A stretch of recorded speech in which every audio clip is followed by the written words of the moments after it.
Kane is one of the best number 9s in the world, and like you said, when he's in shape, maybe the role model on the number 9 that every coach and every team wishes for, in terms of work rate, in terms of ambition, in terms of mentality, attitude, and for sure goal scoring is simply outstanding. In the moment we assume that he will not play, but we will prepare us for all cases. So maybe when he's on the pitch, we will also be prepared for that. Last one. Just a final question from me is about Dele Alli. Obviously, he was a player who was linked. Are you in the right press conference? Yeah. You sure? No, I mean, just quickly. Obviously, he was a player who was close to moving to PSG when you were the PSG manager. Yeah. Are you surprised at the way he's not playing at the moment?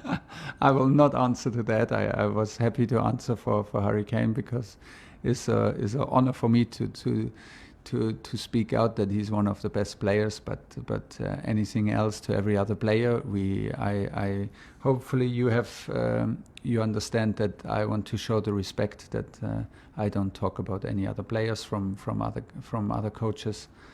We stick to our team. Thanks. Lindsay Hooper, Premier League. Hi Thomas. Yeah. Speaking of strikers, one of your own, Timo Werner. Can I ask you how you deal with a player that's low in confidence, off form, and especially when it's a striker? Well, first of all, with every player, and of course with all strikers, and of course with Timo, we try to create a bond and to try to create a relationship.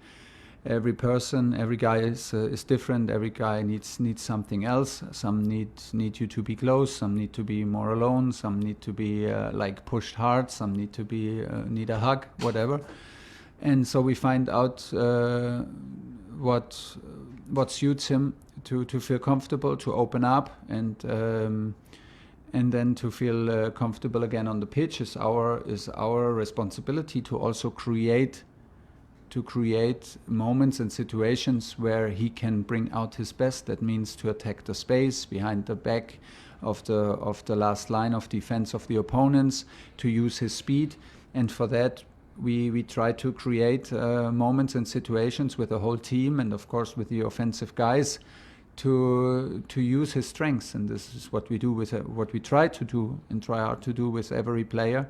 And from there on, in the end, the last 10, the last 15, maybe the last 20%, they only come back if he scores. This is for sure. This is, in my opinion, with every striker in the world like this.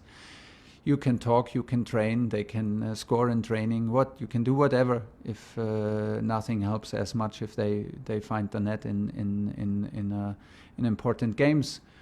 He has good memories to the stadium of the Spurs. He scored a decisive goal against them for Leipzig, and sometimes things like these help also to find back in his best shape. But he's on a very good way because he's open and he accepts that the situation is like this. He's not looking for excuses, and he's working hard, concentrated, and all that together with a smile. And this is the best to keep on going. Moose, Talk Sport Radio. Hi Thomas, how are you? Hi, I'm fine. Double sort of barrel question to start with. Are you surprised at how good the Chelsea squad is? He came in, and Mason Mount. I mean, for years, last couple of years, we've been saying this guy is going to be the backbone of an England team going forward. From what you've seen of Mason Mount and man of the match on Sunday, would you agree with that? I absolutely agree with the potential that I see and that you mentioned with Mason. What I saw from outside and what is proven now from the inside, that the guy is 100% all the time.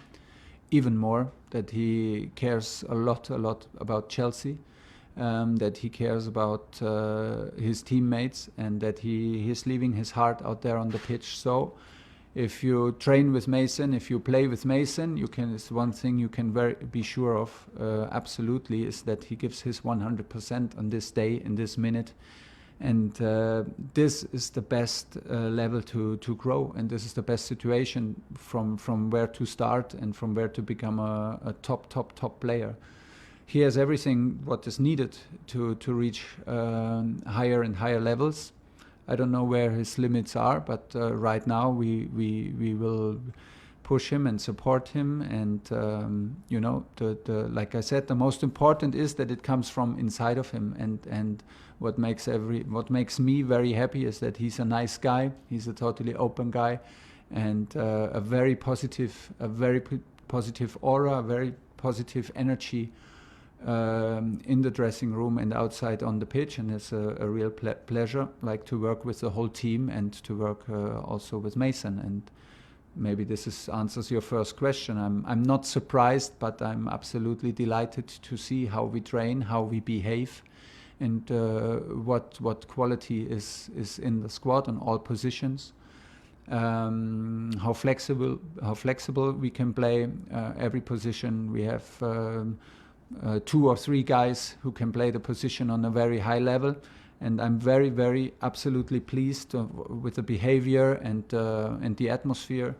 This is right now the atmosphere that we have to be focused on, and we have to keep on going, because this is exactly how it should be to grow also as a team. It's good. One more, please, Moose.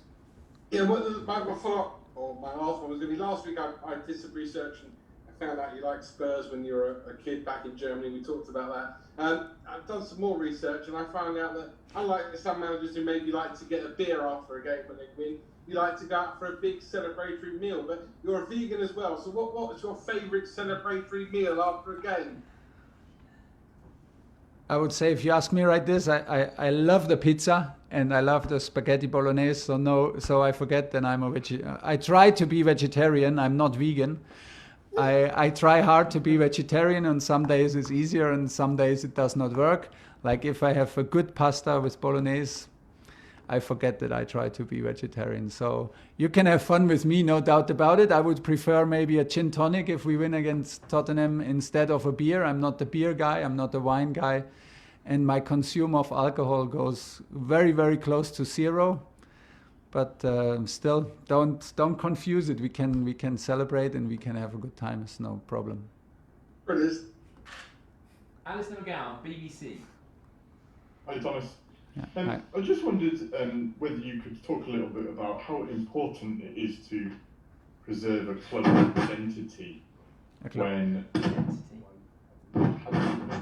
players that come through the academy in the squad, and also, does that ever influence your team? My team selection? Well, as we know, we are all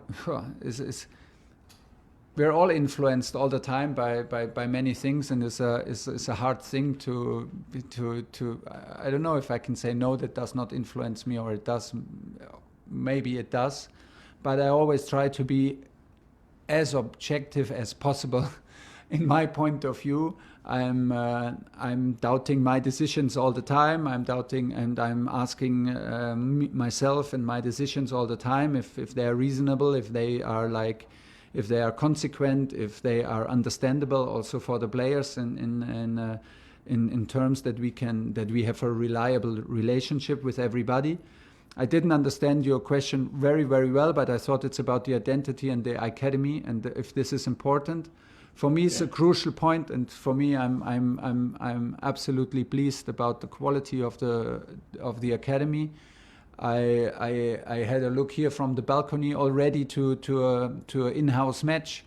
I could not go over because we have different zones, of course, that we have to respect. But I saw from the balcony, and I watched the in-house match of the 18-year-olds, which was on a high level. And the guys we have here, they are like, it's a pleasure to work with them, because they have first of all, they have the quality, but they have also the physical ability to play Premier League. I know how hard it is, like, to play for Chelsea and compete for titles, but this is the challenge, and I'm very pleased that all the Chelsea boys who are in the squad right now, they are absolutely aware of, and that they take this challenge that is so hard, because it does something to you. It does something to your character, and it does something to your approach to games and trainings. And for me, it's crucial, and it's very, very important that we have this, and that we rely on them and we trust them, and we don't confuse that they are young and unexperienced maybe with that we need other players, or that they lack of quality, because it's absolutely not like that, and they will be given any chance to make their steps and leave their footprints here. But in the end, we also have to accept that it's about quality, and it's about delivering in the moment when you need to deliver. And there are no gifts for nobody. And can I ask one more question? Right, I thinking this is the first time that you've faced Jose Mourinho, and do you think that maybe some criticism of his style, maybe being a bit passive, is unfair? I think it's very clear what he stands for. He builds competitive teams. He builds strong teams. He has now built a Tottenham squad with characters like Sissoko, Højbjerg, and that support the defense. They are like super competitive, defensive, disciplined, hard-working guys.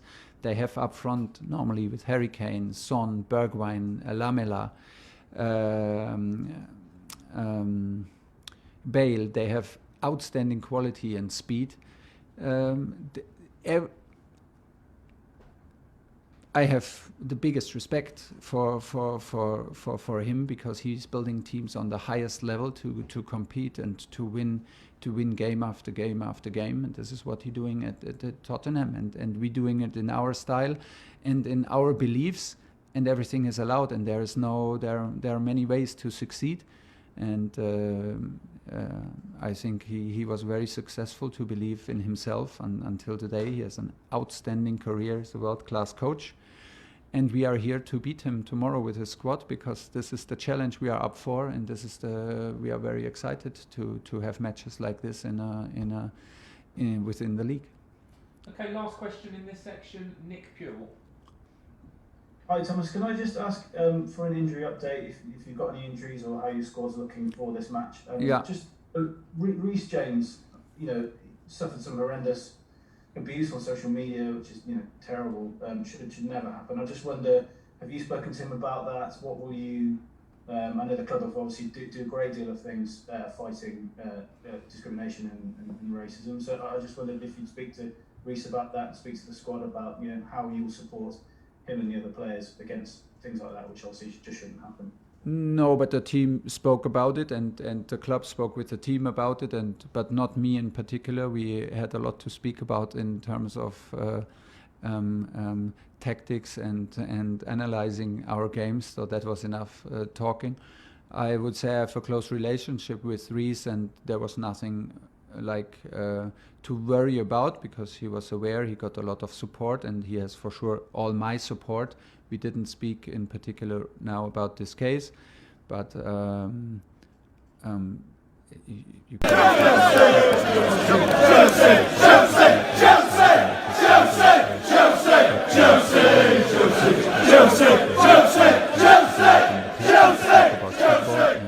to see the support of the club and the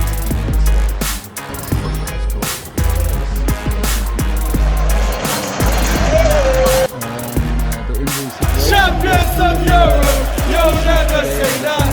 Which we had, it was Kurtzuma and Kai Havertz little issues, so they are checking now. They are doing images right now, and it's questionable if they are in the squad for tomorrow.